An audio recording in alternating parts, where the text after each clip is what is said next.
İyi günler arkadaşlar. Kanalımıza hoş geldiniz.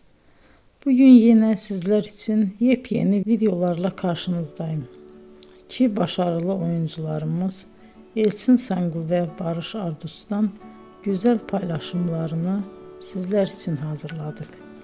Elçin Sangu, Sevdim Alabora, Yalancı ve Mumları, Kiralık Aşk, İyi Günde Kötü Günde bu dizilerde rol almış ve herkes tarafından çok beğenilmiştir.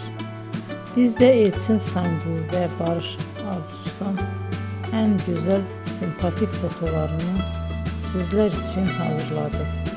Bu karelerin devamını istiyorsanızsa emeğe saygı olarak kanalımıza abone olup yorum yazmayı unutmayın arkadaşlar.